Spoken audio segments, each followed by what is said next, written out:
नमस्कार, आप सभी का स्वागत है आरएम क्लासेस में। मैं हूं नमन परसाई और हम डिस्कस करने वाले हैं इलेक्शन कमीशन ऑफ इंडिया यानी भारत निर्वाचन आयोग। ये हमारा पार्ट 2 है। पार्ट 1 में हम डिस्कस कर चुके हैं कि आपके एमपीपीएससी प्री के सिलेबस में यूनिट 10 में 16 कमीशन है। तो 16 कमीशन में से एक कमीशन है आपका इलेक्शन कमीशन ऑफ इंडिया। हमने इसके पहले वीडियो में काफ़ी कुछ पढ़ लिया है, कुछ पार्ट बाकी है, तो उसको आज हम पूरा करने वाले हैं। सबसे पहले हम रिवाइज करेंगे कि इससे पहले हम क्या पढ़ चुके हैं और हमारा क्या पढ़ना बाकी है, उसको भी आज हम समाप्त करने वाले हैं। चलिए शुरुआत करते हैं। इसके पहले हमने जाना था कि आपके संविधान में जो 16 कमीशन है उनको 3 पार्ट में डिवाइड किया हुआ है। पहला आपका है संवैधानिक संस्था, यानी इनको बोलते हैं कॉन्स्टिट्यूशनल कमीशन, जिनका वर्णन संविधान में है और उसके अकॉर्डिंग इनकी स्थापना हुई है, उनको बोलते हैं संवैधानिक संस्था। जैसे सीएजी, इसका वर्णन आपके अनुच्छेद आपके संविधान में अनुच्छेद 148 में है। दूसरा आपका वित्त आयोग है, इसका आपके कॉन्स्टिट्यूशन में आर्टिकल 324 में इसका वर्णन है। ठीक इस प्रकार से संविधान में जो अनुच्छेद है या संविधान में जिन कमीशन का वर्णन है और उसके अकॉर्डिंग जिनकी स्थापना हुई है उनको बोलते हैं संवैधानिक संस्था। और जो आपका दूसरा होता है सांविधिक संस्था। ठीक, तो विधायिका के माध्यम से यानी संसद और विधानमंडल के माध्यम से कानून यानी अधिनियम बनाकर इनकी स्थापना होती है। जैसे आपका है सीबीआई, लोकपाल, राज्य एवं राज्य महिला आयोग, एटीसी। ठीक, तो संवैधानिक में जिनका वर्णन संविधान में है उसके अकॉर्डिंग इनकी स्थापना होती है।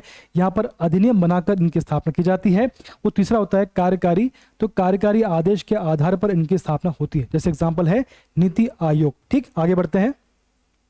इसके बाद हमने जाना था कि आपके संविधान में 16 कमीशन है, तो 16 कमीशन में 8 आपके संवैधानिक संस्था है, 7 आपकी सांविधिक है यानी स्टेचुटरी है, एक आपका है कार्यकारी नीति आयोग। ठीक, चलिए इसके बाद हमने जाना था कि आपके संविधान में 2 कमीशन का वर्णन है। एक आपका केंद्र के लिए है, इसको बोलते हैं भारत निर्वाचन आयोग, इलेक्शन कमीशन ऑफ इंडिया। दूसरा आपका होता है राज्य के लिए, इसको बोलते हैं राज्य निर्वाचन आयोग। बात क्लियर है। इसकी स्थापना की बात करें तो 25 जनवरी 1950 में स्वतंत्र और निष्पक्ष चुनाव के उद्देश्य से इनकी स्थापना हुई है। चलिए, वर्तमान में आपके जो भारत में जो आपका इलेक्शन कमीशन है उसमें 3 इसके मेंबर हैं। पहले आपके हैं चीफ इलेक्शन कमिश्नर, जिनका नाम है राजीव कुमार, और 2 अन्य हैं वो हैं आपके इलेक्शन कमिश्नर। पहले हैं अनूप चंद्र पांडे, दूसरे हैं आपके अरुण गोयल। आपके वर्तमान में जो आपकी संरचना है उसमें 1+2 है। एक आपके होते हैं मुख्य चुनाव आयुक्त जो आपके राजीव कुमार हैं, 2 होते हैं अन्य चुनाव आयुक्त, उनको वो आपके वो हैं अनूप चंद्र पांडे और अरुण गोयल। ये क्वेश्चन आता है कि वर्तमान में कौन मुख्य चुनाव आयुक्त है, क्वेश्चन बार बार पूछा गया है, इसको याद रखना है। ठीक, पहले कौन है, वर्तमान कौन है, पहली महिला कौन है, इस हिसाब से क्वेश्चन आते हैं। चलिए, अब इसमें हमने जाना था कि आपका जो इलेक्शन कमीशन, इसकी प्रकृति संवैधानिक है, ये संवैधानिक संस्था है, ये इंडिपेंडेंट है, स्वायत्त है और स्वतंत्र आयोग है। ठीक, इसका वर्णन जो है संविधान में भाग 15 यानी पार्ट 15 के 324 से लेकर 329 अनुच्छेद तक आर्टिकल में इसका वर्णन है। 25 जनवरी 1950 में इसकी स्थापना हुई है। इसके बाद देखा मुख्यालय की बात करें तो नई दिल्ली में इसका मुख्यालय है। प्रथम चुनाव आयुक्त की बात करें तो सुकुमार सेन थे, वर्तमान में आपके राजीव कुमार हैं। प्रथम की बात करें तो 1951-1952 में पहला चुनाव हुआ था। प्रथम महिला की बात करें तो वीएस रमा देवी 1990 में पहली महिला मुख्य चुनाव आयुक्त रही है। ठीक, इसके बाद इनके कार्य की बात करें तो लोकसभा यानी जो आपके आम चुनाव होते हैं, जो आपके लोकसभा के चुनाव होते हैं वो, उसके बाद जो आपका राज्यसभा है, जो आपके संसद में लोकसभा और राज्यसभा के चुनाव की व्यवस्था करना। इसके बाद में जो आपका विधानमंडल है यानी विधानसभा विधान परिषद के चुनाव की व्यवस्था करना। इसके बाद में राष्ट्रपति और उपराष्ट्रपति पद के हेतु चुनाव की व्यवस्था करने का कार्य होता है। ठीक, इसके बाद इसमें जाना था हमने कि जो आपके पंचायत और नगरपालिका चुनाव जो होते हैं उनका संबंध चुनाव आयोग से नहीं होता है। क्या लिखा इसमें, पंचायतों और नगरपालिकाओं चुनाव से इनका कोई संबंध नहीं होता है। पंचायत और नगरपालिका के चुनाव के संबंध में के लिए संविधान में अलग से राज्य निर्वाचन आयोग की व्यवस्था की गई है। बात क्लियर है। आर्टिकल 243 के, कौन सा आर्टिकल 243 के का संबंध है पंचायत हेतु राज्य निर्वाचन आयोग से। इसके बाद अगला है 243ZA, इसका संबंध है नगर पालिकाओं के संबंध में राज्य निर्वाचन आयोग के बारे में। चलिए आगे बढ़ते हैं। इसके बाद कुछ महत्वपूर्ण अनुच्छेद हैं 324 से लेकर 329 तक जो आपके अनुच्छेद हैं, तो इसमें हम जानते हैं, इसमें हम जान चुके हैं कि इसमें क्या क्या वर्णन है। जो आपका 324 है इसमें कहा गया है कि भैया जो आपका निर्वाचन आयोग है, निर्वाचन आयोग की स्थापना होगी, इनकी संरचना कैसी होगी, इसके बाद में जो आपके मेंबर्स है उनको हटाने की क्या प्रोसेस होगी, ठीक, हटाने की प्रक्रिया। इसके बाद 325 में कहा गया है कि निर्वाचक नामावली में किसी प्रकार का भेदभाव नहीं किया जाएगा। 326 में वयस्क मताधिकार की बात की गई है, जो इसमें वोट डालने की एज आपकी 18, इसमें कहा गया है। 327 इसमें कहा गया है कि संसद की निर्वाचन के संबंध में कानून बनाने शक्ति है। इसमें जो आपका संसद देखिए, दो आपके आर्टिकल हैं 327, ठीक, दो आपके आर्टिकल हैं 327 और दूसरा है 328, ठीक। इन दोनों में कानून बनाने की शक्ति दी गई है, दोनों में कानून बनाने की शक्ति दी है। बात क्लियर है। 327 में ये जो पावर है केंद्र के पास है और 28 में ये पावर है राज्य के पास। शक्ति क्या है? शक्ति क्या है? निर्वाचन के संबंध में कानून बनाने की, ठीक। तो निर्वाचन के संबंध में जो लॉ बनेगा तो 327 में ये पावर केंद्र के पास है और 28 में ये पावर राज्य के पास है, राज्य निर्वाचन आयोग के पास, सॉरी राज्य जो आपका राज्य विधानमंडल है उसके पास। बात क्लियर है। 327 में जो आपका संसद है उसके पास ये पावर है और 28 में जो आपका राज्य विधानमंडल है उसके पास ये पावर दिया गया संविधान में। बात क्लियर है। चलिए आगे बढ़ लेते हैं। इसके बाद हमने जाना था 329 में कहा गया है कि निर्वाचन के संबंध में, निर्वाचन संबंधी मामलों में न्यायालय का कोई हस्तक्षेप नहीं होगा। बात क्लियर है। इसके बाद हमने जाना था कि आपको जो 324 आर्टिकल है इसको 6 पार्ट में बांटा गया है। जो आपका पहला पार्ट है 3241, इसमें कहा गया है कि निर्वाचन आयोग की स्थापना होगी। 2 में कहा गया है कि निर्वाचन आयोग की संरचना कैसे होगी, 1+2 आयोग। जो इसमें 324(3) है इसमें कहा गया मुख्य निर्वाचन आयुक्त आयोग का अध्यक्ष होगा। आपका जो चीफ इलेक्शन कमीशन होगा ये बेसिकली आपका जो निर्वाचन आयोग है इसका हेड होगा, इसका अध्यक्ष होगा। 324(4) में कहा गया था कि निर्वाचन की सलाह पर, निर्वाचन आयोग की सलाह पर, निर्वाचन आयोग की सलाह पर निर्वाचन आयुक्त की सहायता हेतु राष्ट्रपति द्वारा एक प्रादेशिक कमिश्नर, प्रादेशिक आयुक्त यानी रीजनल कमिश्नर की स्थापना की जाएगी। तो आपका जो प्रादेशिक आयुक्त है यानी रीजनल कमिश्नर है इसकी व्यवस्था की गई है 324(4) में। बात क्लियर है। चलिए, तो कौन स्थापना कर रहा है, किसकी सहायता के लिए कर रहा है और किसके द्वारा इनकी स्थापना हो रही है, इनकी नियुक्ति हो रही है, ठीक। चलिए इसके बाद देखें आप 324(5) में कहा गया है कि जो आपका त्यागपत्र है यानी त्यागपत्र व हटाने की प्रक्रिया। क्वेश्चन आपसे आएगा कि त्यागपत्र या हटाने की जो प्रक्रिया है किस अनुच्छेद में दी गई है, तो आंसर है 324(5) में इसका उल्लेख है। अब देखिए इसमें क्या लिखा है, जो मुख्य व अन्य चुनाव आयुक्त है, जो आपके मुख्य या अन्य चुनाव आयुक्त है, इनकी जो हटाने की प्रोसेस है इसके बारे में कहा गया है। सेवा शर्तें व पदावधि कितने साल तक काम करेगा। इसके बाद त्यागपत्र, तो अपना जो त्यागपत्र है किसको देगा, वह पद विमुक्ति के बारे में इसमें उल्लेख किया गया, इसमें वर्णन है। मुख्य व अन्य चुनाव आयुक्तों की सेवा शर्तें व पदावधि का निर्धारण संसद की सलाह से राष्ट्रपति द्वारा किया जाएगा। सारांश में कहा जाए कि जो आपके जो उसके मेंबर हैं, निर्वाचन आयोग के जो मेंबर हैं, इनकी सेवा शर्तें, इनकी पदावधि के बारे में जो आपका राष्ट्रपति है वो निर्णय करेगा संसद की सलाह से। बात क्लियर है। चलिए, संसद ने इस संबंध में जो आपके मेंबर हैं इलेक्शन कमीशन, इनकी सेवा शर्तों के संबंध में संविधान में संसद ने निर्वाचन आयुक्त सेवा शर्तें अधिनियम 1991 की व्यवस्था की गई है। बात क्लियर है।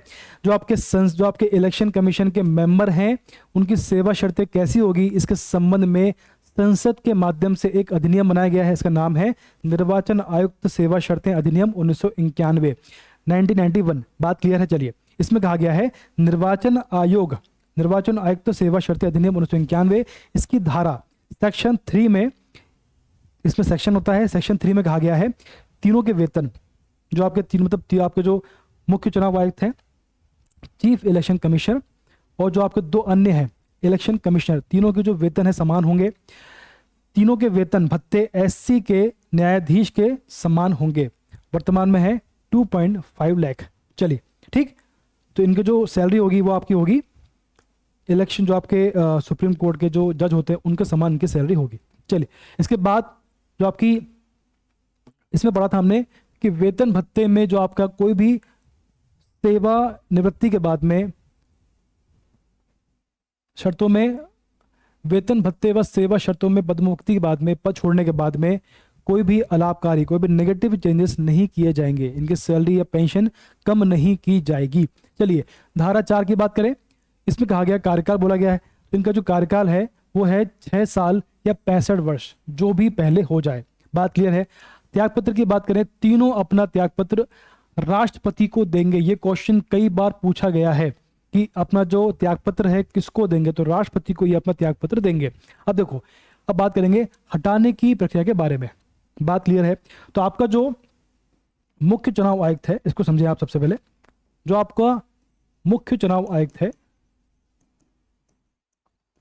चुनाव आयुक्त, ठीक, तो इसकी जो प्रक्रिया है वो कैसी होगी, वो कैसी होगी, सुप्रीम कोर्ट के जज के समान। ठीक, जो आपकी हटाने की प्रक्रिया है कैसी होगी, जो आपकी मुख्य चुनाव आयुक्त है इनकी प्रक्रिया होगी सुप्रीम कोर्ट के जज के समान। बात क्लियर है। और इसके अलावा जो अन्य चुनाव आयुक्त हैं, जो अन्य इलेक्शन कमीशनर है, उनकी प्रक्रिया क्या होगी, उनकी प्रक्रिया कैसी होगी। तो संविधान में कहा गया है कि भैया जो आपका मुख्य चुनाव आयुक्त है, जो आपका मुख्य चुनाव आयुक्त है, ये बेसिकली राष्ट्रपति को इनके संबंध में सलाह देगा और उसके आधार पर राष्ट्रपति जो है इनको अपने पद से हटा देगा। बात क्लियर है आपको, इसको दोबारा समझें आप। देखिए, जो आपका मुख्य चुनाव आयुक्त है, ठीक, इसके बारे में क्या कहा गया है, इसकी जो प्रक्रिया है उसके बारे में कहा गया है कि सुप्रीम कोर्ट के जज के समान होगी। ये बात तो क्लियर है, आपको पढ़ चुके हैं इसको हम लोग। जो आपके अन्य चुनाव आयुक्त हैं, इसकी प्रक्रिया क्या होगी, हटाने की प्रक्रिया। इनको अगर पद से हटाना है तो उसकी प्रोसेस क्या होगी। इसके संबंध में कहा गया है कि भैया इनके संबंध में मुख्य चुनाव आयुक्त इसके संबंध में राष्ट्रपति को सिफारिश देगा और इसके आधार पर जो है राष्ट्रपति जो है इनको पद से हटा देगा। लेकिन ये जो मुख्य चुनाव की सिफारिश होगी, जो मुख्य चुनाव आयुक्त है जो सिफारिश करेगा राष्ट्रपति को, तो राष्ट्रपति उस सिफारिश को मानने के लिए बाध्य नहीं है। एग्जाम्पल देखो, इसको एग्जाम्पल था सन 2009 की बात है। क्या हुआ था इसमें, 2009 में की बात है। इसमें क्या हुआ था, 2009 में लोकसभा चुनाव के पहले चीफ इलेक्शन कमीशन थे आपके एन गोपाल स्वामी, तो इन्होंने राष्ट्रपति प्रतिभा पाटिल को नवीन चावला, जो कि उस समय चुनाव आयुक्त थे, नवीन चावला को पद से हटाने की सिफारिश की थी, लेकिन राष्ट्रपति ने इसको मानने से इनकार कर दिया था। इसका मतलब क्या हुआ कि अगर चुनाव आयुक्त को पद से हटाना है तो मुख्य चुनाव आयुक्त जो है राष्ट्रपति को सिफारिश करेगा, उसके आधार पर राष्ट्रपति जो है उनको पद से हटाएगा, लेकिन राष्ट्रपति इस सिफारिश को मानने के लिए बाध्य नहीं है। बात क्लियर है। चलो आगे बढ़ते हैं।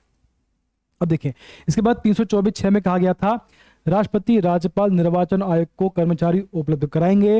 इसके बाद आगे आपके इसमें लिखा हुआ है कि संरचना की बात करेंगे। इसमें जो आपकी संरचना है 324(2) में संरचना दी गई है, जो आपका स्ट्रक्चर कैसा होगा। ठीक, स्ट्रक्चर जो आपका निर्वाचन आयोग है इसका स्ट्रक्चर कैसा होगा, इसमें कितने मेंबर होंगे, इसका जो अध्यक्ष है वो कैसा होगा, बाकी सारी बातें। चलिए, चुनाव आयोग में एक मुख्य चुनाव आयुक्त व उतने अन्य चुनाव आयुक्त होंगे जो राष्ट्रपति निर्धारण करेगा। देखो क्या इसमें क्या आगे इसमें कहा गया है, इसमें कहा गया है कि इसमें कितने मेंबर होंगे, इसमें कितने मेंबर होंगे इसका निर्णय राष्ट्रपति करेगा। इसका निर्णय राष्ट्रपति करेगा। कभी आपसे क्वेश्चन आता है पीएससी में कि भैया जिसमें कितने मेंबर होंगे या इनके मेंबर का निर्धारण कौन करेगा, तो उसका आंसर होगा राष्ट्रपति। ये क्वेश्चन आपसे पूछा गया है, आगे भी आने की संभावना है। ठीक, इसका निर्णय कौन करेगा, राष्ट्रपति इसका निर्णय करेगा कि इसमें कितने मेंबर होंगे। चलिए आगे बढ़ते हैं। इसके बाद वर्तमान संरचना है 1+2, यानी एक आपका होता है मुख्य चुनाव आयुक्त होता है, बाकी दो होते हैं अन्य चुनाव आयुक्त। चलिए वर्तमान संरचना की बात करें तो वर्तमान में इसमें है, एक होता है आपका मुख्य चुनाव आयुक्त, मुख्य चुनाव आयुक्त, और होते हैं दो आपके चुनाव आयुक्त, ठीक है, 1+2 बोलते हैं इसको। गठन के समय की बात करें, गठन के समय इसमें एक मेंबर था। देखो, जब 1950 में इसकी स्थापना हुई, जब 1950 में इसकी स्थापना हुई तो उसमें मात्र एक मेंबर था, बात क्लियर है। तो 1950 से लेकर 89 तक इसमें एक मेंबर रहा, बात क्लियर है।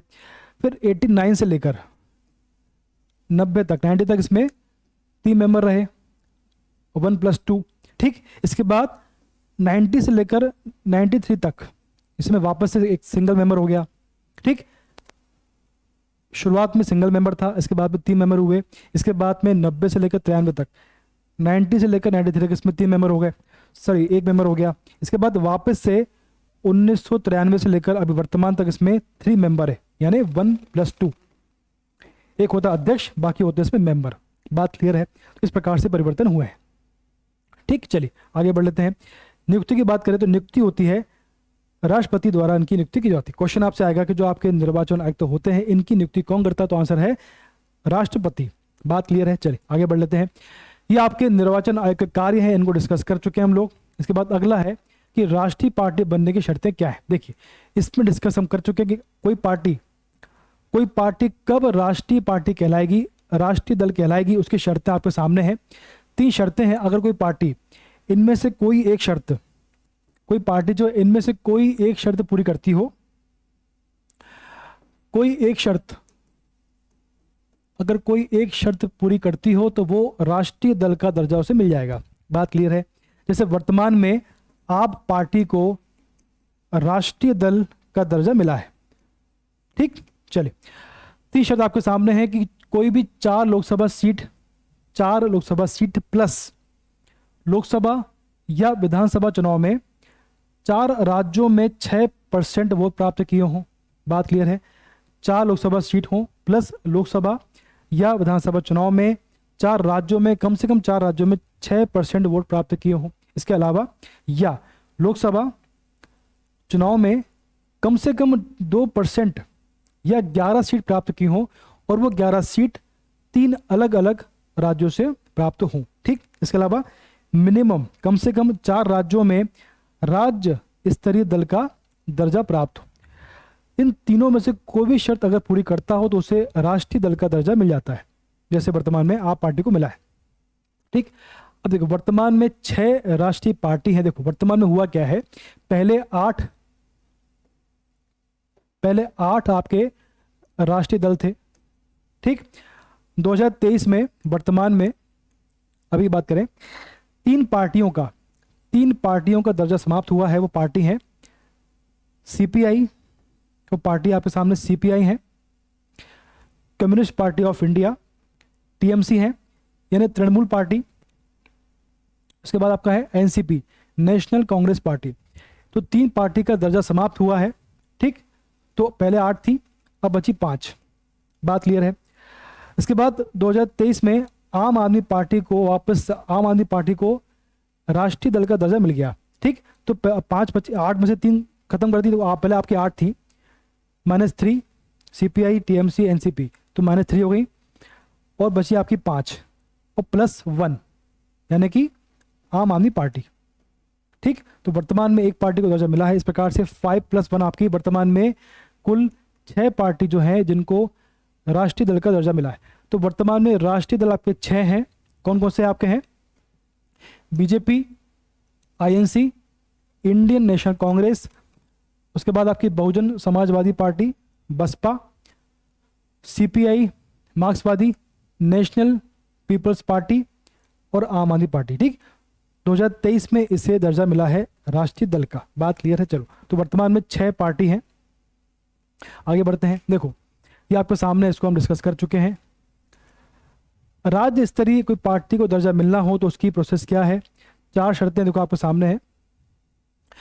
लोकसभा या विधानसभा चुनाव में कुल वैध मतों का, कुल लीगल वोट्स का उसको 8% प्राप्त करे, या विधानसभा चुनाव में वैध मतों का 6% या मिनिमम 2 सीटें प्राप्त करे, या लोकसभा चुनाव में कुल वैध मतों का 6% प्लस संबंधित राज्य में मिनिमम 1 सीट प्राप्त करे, या विधानसभा इलेक्शन में 3% या 3 सीटों में जो अधिक हो प्राप्त करे। अगर कोई भी एक शर्त पूरी करता हो तो उसे राज्य स्तरीय दल का दर्जा मिल जाएगा। आगे बढ़ते हैं। अब देखो इसमें क्या है। अब देखिए ये आपको कुछ समिति है, तो इतना हम पहले पढ़ चुके थे, अब हम पढ़ रहे हैं जो आपका बचा हुआ पार्ट है उसको डिस्कस कर रहे हैं। चलिए रिमेनिंग पार्ट को आइए। तो आपकी संस्था है, इसकी बात यदि करें हम लोग, कुछ संस्था है, तो संस्था कब बनी है और उन्होंने क्या अपनी सिफारिश करी है। क्वेश्चन आपके एग्जाम में आते हैं कि संस्था जो है, इस संस्था की स्थापना कब हुई है और इसने क्या सिफारिश दी थी केंद्र को, इस बारे में क्वेश्चन आते हैं। तो आपकी संस्था आपकी सबसे पहली है संथानम संस्था। इसके अध्यक्ष थे के संथानम।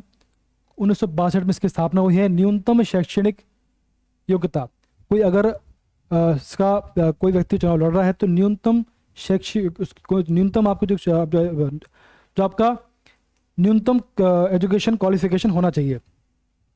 कोई व्यक्ति अगर चुनाव लड़ रहा है तो बेसिक क्वालिफिकेशन रिक्वायर्ड है, तो उसके बारे में इसमें कहा गया है। ठीक, न्यूनतम शैक्षिक योग्यता अनिवार्य। अगला आपका है तारकुंड समिति।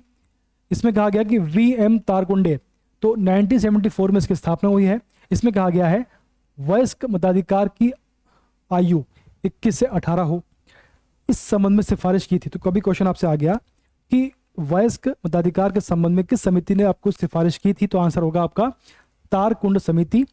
वीएम तारकुंड, 1974 में इसकी स्थापना हुई। बात क्लियर है। चलिए इसके बाद अगला है शकधर समिति। श्यामलाल शकधर, इसमें 1981 में मतदाता का परिचय पत्र अनिवार्य किया इसमें। अगला आपका है गोस्वामी समिति। इसमें दिनेश गोस्वामी इसके मेंबर रहे, इसके अध्यक्ष रहे। 1990 में इसकी स्थापना हुई है। इन्होंने ईवीएम का प्रयोग को हो, तो बेसिकली ईवीएम के संबंध में इन्होंने सिफारिश की। कभी आपसे क्वेश्चन आता है कि ईवीएम के संबंध में किस समिति ने सिफारिश की है, तो आंसर है गोस्वामी समिति। 1990, तो ईवीएम का प्रयोग हो, फोटोयुक्त मतदाता पहचान पत्र हो। तो वर्तमान में आपको जो फोटो, जो आपकी जो आपकी वोटर लिस्ट होती है, या आपको जो आपका मतदाता पत्र होता है, तो उसमें आपकी जो फोटो होती है, तो इनके कारण ही उसका स्थापना हुई है, शुरुआत हुई है। शेषन समिति की बात करें तो टी.एन. शेषन इसके अध्यक्ष रहे हैं।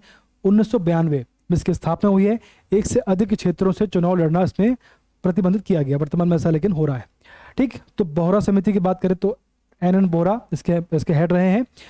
1993 में इसकी स्थापना हुई है। इसके बाद अगला है इंद्रजीत समिति। ठीक, 1998 में इसकी स्थापना हुई है। चुनाव व्यय हेतु सार्वजनिक कोष, पब्लिक फंड की स्थापना की बात की गई इसमें, ताकि इसमें ट्रांसपेरेंसी आ पाए। अगला आपके सामने है, देखो अगला आपके सामने है मोइली समिति। कौन सी है? मोइली समिति। वीरप्पा मोइली इसके हेड रहे हैं।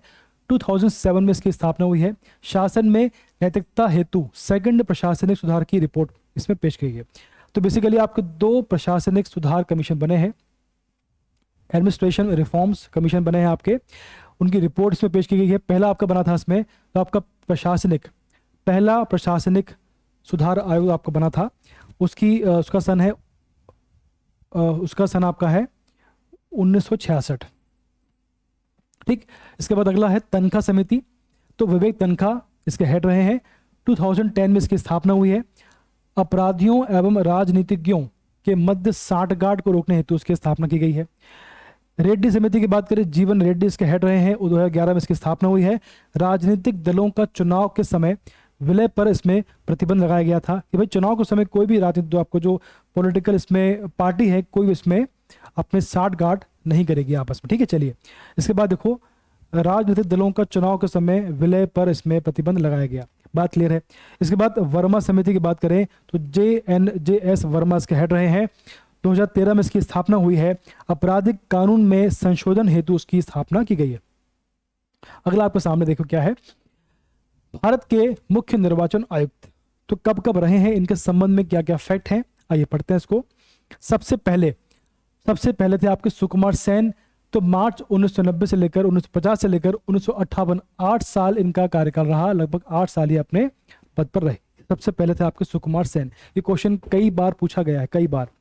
अगला आपका है के वी के सुंदरम, ठीक, तो इनके बारे में सबसे अधिक कार्यकाल 58 से 67, लगभग 9 साल ये अपने पद पर रहे हैं। सबसे लंबा कार्यकाल किसका रहा है? के वी के सुंदरम, बहुत सुंदर थे, इस लंबे समय तक रहे। इसके बाद एस पी सेन वर्मा, ठीक। इसके बाद अगले हैं डॉक्टर नगेंद्र सिंह, 1972-73 में रही है, 72 से लेकर 73 तक। अंतर्राष्ट्रीय न्यायालय में जज रहे हैं, ठीक। जो आपका जो इंटरनेशनल कोर्ट है, जो आपका इंटरनेशनल कोर्ट है, तो उसमें ये जज रहे हैं। अच्छा क्वेश्चन है। नागेंद्र सिंह जो कि 72-73 में रहे हैं, मुख्य निर्वाचन आयुक्त हैं, तो वो आपके बेसिकली इंटरनेशनल कोर्ट में ये जज रहे हैं। अच्छा क्वेश्चन है ये। इसके बाद टी स्वामीनाथन 73-77 में रहे हैं, एस एल शक्धर, ठीक। इसके बाद अगला आपका है आर के त्रिवेदी। इसके बाद अगला है R V S Peri Sastri, ठीक। इसके बाद नेक्स्ट है वी एस रमा देवी, पहली महिला थी, 1990 में रही हैं, नवंबर से लेकर दिसंबर तक 1990, सबसे छोटा कार्यकाल, प्रथम महिला और सबसे कम कार्यकाल। सबसे लंबा कार्यकाल था सुंदरम का, बहुत सुंदर थे। इसके बाद पहली महिला थी आपकी वी एस रमा देवी, सबसे छोटा का जो सबसे पहली महिला थी उनका ही सबसे कम कार्यकाल रहा है। इसके बाद टी एन शेषन जो है, इसके बाद मनोहर सिंह गिल, अगला आपके जेम्स माइकल लिंगदोह, ठीक। प्रथम एंग्लो इंडियन, ये सबसे पहले एंग्लो इंडियन रहे हैं। क्वेश्चन आपसे आता है कि पहले एंग्लो इंडियन कौन थे, तो आपका आंसर होगा जेम्स माइकल लिंगदोह। अगला आपके सामने है टी एस कृष्णमूर्ति, 2004 से लेकर 5 तक रहे हैं ये। चलिए इसके बाद देखो अगला आपके सामने है बी बी टंडन, 2005 से 6 में रहे ये। इसके बाद है अगला एन गोपाल स्वामी, नवीन चावला। इसके बाद डॉक्टर एस वाई कुरैशी, ये प्रथम मुस्लिम थे। जो आपके कुरैशी जी हैं ये प्रथम मुस्लिम रहे हैं, 2010 से 12, 2 साल रहे हैं। इसके बाद वी एस संपत की बात करें, 2012 से 15 रहे हैं ये।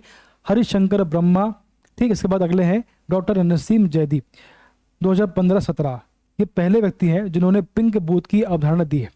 पिंक बूथ मतलब क्या होता है? जहां पर ऐसा बूथ जहां पर सभी जो आपका स्टाफ होता है वो महिला होता है। किसी बूथ में जो पूरा स्टाफ होता है, चाहे वो पुलिस हो चाहे वो कोई भी हो, सभी महिला होती है, ठीक। तो ऐसा बूथ जहां पर पूरा स्टाफ महिला हो, लेडी हो, उसको बोलते हैं पिंक बूथ। तो इसकी जो अवधारणा है इसकी स्थापना की है डॉक्टर नसीम जैदी ने 15-17 के बीच में, ठीक। इसके बाद अचल कुमार ज्योति रहे हैं 17-18 में। ओम प्रकाश रावत हैं 18-19 में। सुनील अरोड़ा 18 से 21 ले। इसके बाद सुशील चंद्रा अप्रैल 21 में रहे। वर्तमान में आपके जो हैं वो आपके हैं राजीव कुमार। चलिए अगले बढ़ते हैं। आचार संहिता क्या होती है? तो चुनाव के समय क्या क्या गतिविधि होनी है, क्या क्या नहीं होनी, इसका निर्णय होता है आचार संहिता, कोड ऑफ कंडक्ट। बात क्लियर है? चलिए अब इसमें क्या होता है बेसिकली, आचार संहिता क्या है? निष्पक्ष चुनाव हेतु आपसी समन्वय से निर्मित नियम होते हैं। ये सेट ऑफ रूल्स होते हैं कि क्या क्या होना है, क्या क्या नहीं होना है। अब ये देखो क्वेश्चन आपसे आता है कि जो आचार संहिता है ये कब से लागू होती है और कब तक रहती है। इसके संबंध में कहा गया है चुनाव तारीख की घोषणा, जब चुनाव तारीख, जैसे आपका एमपी में चुनाव होने, तो जब इसकी घोषणा होगी, जब इलेक्शन कमीशन इसकी घोषणा करेगा कि भाई इतनी तारीख को यहाँ पे चुनाव होने हैं, तो तारीख की घोषणा से चुनाव समाप्ति तक रहता, ठीक। तो जिस दिन इलेक्शन कमीशन घोषणा करता है कि इस राज्य में चुनाव होना है, तब से लेकर चुनाव समाप्त होने तक ये जारी होता है। क्वेश्चन कभी एग्जाम में आता है कि जो आपकी आचार संहिता है कब से कब तक रहती है, तो घोषणा से चुनाव समाप्ति तक इसका समय काल रहता है। बात क्लियर है? चलिए प्रथम बार कब हुआ था, कब लगा था? तो 1960 में केरल विधानसभा चुनाव में पहली बार इसको लगाया गया था। 1962 से ये लोकसभा चुनाव में लागू हुआ है। 60 में केरल में और 62 में लोकसभा चुनाव में लागू हुआ है। बात क्लियर है? इसके तहत इसके बेहतर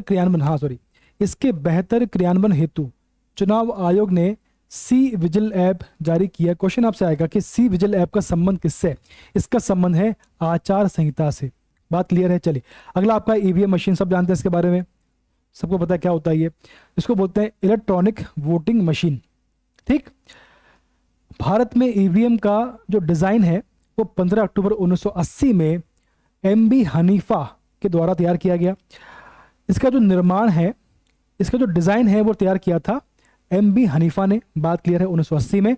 इसका जो निर्माण है तो दो कंपनियों ने इसका निर्माण किया, भारत इलेक्ट्रॉनिक लिमिटेड बेंगलोर और electronic corporation of India Hyderabad ने इसकी स्थापना, इसका निर्माण किया है। अच्छा क्वेश्चन है भी।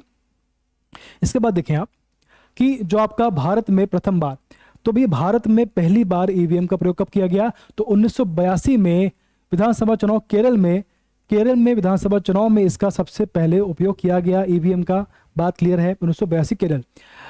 तो अगर आप और डीप जाए तो केरल विधानसभा में पारूर करके एक वहाँ पे विधानसभा क्षेत्र है, तो केरल में एक क्षेत्र है उसका नाम है पारूर, तो पारूर विधानसभा क्षेत्र में सबसे पहले 1982 में इसका उपयोग किया गया। और प्रथम बार पूरे राज्य में, तो गोवा विधानसभा चुनाव में पूरे राज्य में पहली बार 1999 में इसका यूज़ किया गया, बात क्लियर है। और 2004 से लोकसभा चुनाव में ईवीएम का यूज़ हो रहा है। क्वेश्चन आपसे आता है कि पहली बार तो 1982 में पूरे राज्य में, गोवा में 1999 में, और लोकसभा चुनाव में ईवीएम का प्रयोग कब हो रहा है, कब से होता आ रहा है, तो सन 2004 से इसका यूज़ शुरू हुआ है पूरे भारत में। इसके बाद अगला है वीवीपैट। ठीक, क्या होता है ये, voter verifiable paper audit trial. क्या होता है, voter verifiable paper audit trial. आप जब वोट डालते हो तो आपके बाजू में मशीन होती है जिसमें पर्ची आती है कि आपने किसको वोट दिया है, उसका नाम और चुनाव चिन्ह। जैसे आपने वोट दिया बीजेपी को, तो बीजेपी में कौन सा आपका उस समय किसको वोट दिया है उसका नाम आता है और उसका चुनाव चिन्ह आता है। ठीक, ताकि आपको कंफर्म हो कि आपने किसको वोट दिया है। वोट डालने के बाद तुरंत बाद एक पर्ची निकलती है, इसमें जिस उम्मीदवार को आपने वोट दिया है उसका नाम आता है और चुनाव चिन्ह छपा होता है कि आपको जो ट्रांसपेरेंसी इसमें काफ़ी क्लियर रहे कि आपने किसको वोट दिया, उसका नाम आता है और उस पार्टी का जो चुनाव चिन्ह है वो भी इसमें लिखा होता है। ठीक, सबसे पहले नागालैंड के नोकसेन विधानसभा चुनाव में इसका यूज़ किया गया था। उसके बाद 17 मई 2017 में गोवा विधानसभा में चुनाव में इसका पूरा उपयोग किया गया। चलिए आगे देखें। अब देखिए, ये होती है आपकी वोटिंग, ये आप इसको बोलते हैं ईवीएम, ये आपका होता है ईवीएम होता है। ठीक है, बहुत इजी है। ये आपका ईवीएम मशीन है। जैसे मान लीजिए यहाँ पर आपका बीजेपी है, कोई कंपनी, जैसे आप कोई भी आपका, जैसे मान लीजिए कि आप XYZ है, तो आपने इस पार्टी को वोट दिया, इस पार्टी को वोट दिया। ठीक, तो जिस भी पार्टी को आपने वोट दिया है तो यहाँ पर पर्ची आती है। इस पर्ची में जो आपका उम्मीदवार है उसका नाम होता है और जो उसको चुनाव चिन्ह होता है वो उसका नाम होता है। ठीक, तो जहाँ पर आपको दबाना, इसको बोलते हैं ईवीएम, उसको बोलते हैं ईवीएम मशीन होती है। ठीक, तो यहाँ पर आपको दबाना है बटन जिसको आपको वोट देना है और यहाँ पर उस पर्ची आपके सामने आएगी जिसको आपने वोट दिया है और उसका चुनाव चिन्ह, जो भी आपकी डिटेल है सारी सामने आपकी आ जाएगी। बात क्लियर है। चलिए, तो आपका ये ईवीएम है और ये आपका है वीवीपैट। ठीक, चलिए अगला आपके सामने है परिसीमन आयोग। जहाँ पर इलेक्शन होना है, जिस विधानसभा क्षेत्र में चुनाव होना है उसकी सीमा का जो उसकी सीमा होती है, तो सीमा, क्वेश्चन ये है कि मेरा आपसे, जिस क्षेत्र में, देखिए जिस विधानसभा या कोई भी क्षेत्र में इलेक्शन होना है तो उसकी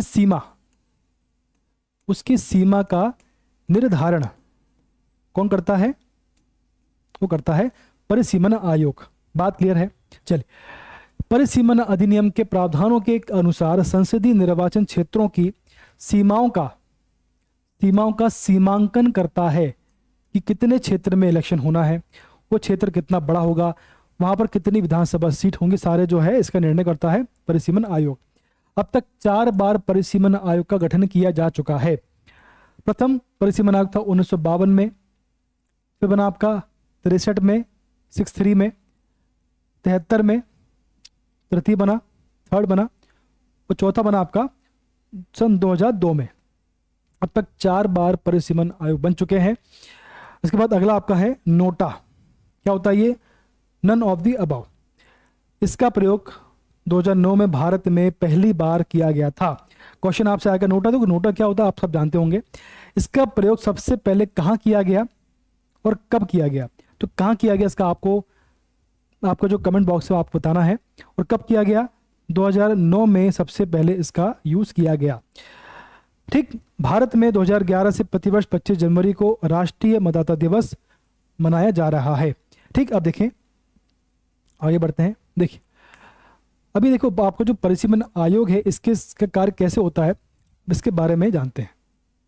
देखिए, अभी जम्मू कश्मीर के संबंध में जम्मू कश्मीर पहुंचा परिसीमन आयोग। तो आपको जम्मू कश्मीर है, वहां पर इसका विधानसभा क्षेत्र, वहां भी इलेक्शन होने हैं, तो उसका विधानसभा क्षेत्र कैसा होगा, किस क्षेत्र में कितनी सीट होंगी, इसका निर्णय करने के लिए ये कमीशन बनाया गया, यह आयोग बनाया गया। ठीक, अब देखो इसके हेड कौन थे, इसके मेंबर कौन थे, इसके अध्यक्ष, जो आपका जो परिसीमन आयोग है जम्मू कश्मीर का, इसके हेड थी, इसके अध्यक्ष थी सुप्रीम कोर्ट की पूर्व जज जस्टिस रंजना प्रकाश देसाई, ये इसकी हेड थी। इसके मेंबर थे सदस्य देश के मुख्य चुनाव आयुक्त सुशील चंद्रा उस समय थे। इसके बाद अगले दूसरे मेंबर थे आपके जम्मू कश्मीर के चुनाव आयुक्त केवल कुमार शर्मा। ठीक, यानी 1+2 रहा इनका रेशो, 1+2।